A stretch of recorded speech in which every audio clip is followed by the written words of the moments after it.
Сәлеметсіздер ме оқушылар? Бүгінгі жаңа сабақ 9-шы сабақ. Менің арманым. Ұшқыш болу арманым еді. Оқушылар, бұл мәтінді қазақтың тұңғыш әйел ұшқышы Хиуаз Доспанованың өзі жазған. Хиуаз Доспанова Қазақтан шыққан тұңғыш әйел ұшқыш. Оған екінші дүниежүзілік соғыста көрсеткен ерлігі үшін халық қаһарманы деген атақ берілген. Мен ұшқыш болғым келеді.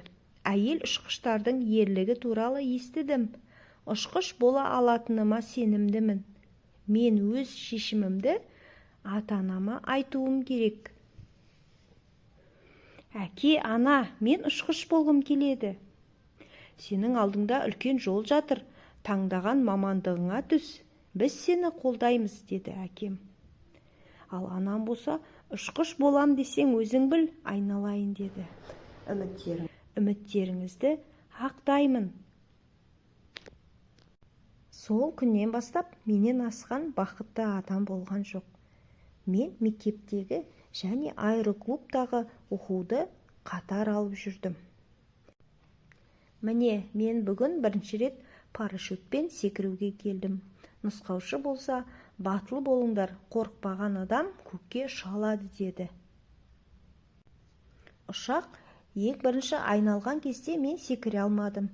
Екінші айналған кезде секіріп, парашюттің сақинасын тартып қалдым.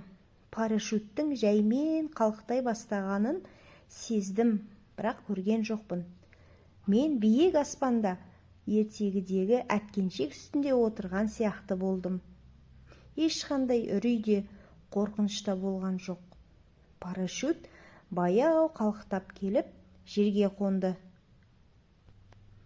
Алаңда құрбыларым мен нұсқаушы күтіп тұр екен. Жарайсың, Хиуаз, бұл тек бастамасы ғана, деді олар. Иә, бұл менің арманыма апаратын үлкен жолдың басы. Осы бір сәтте әлі де ұша бергім келді. Оқушылар, сіздерге сабақ түсінікті болды ма?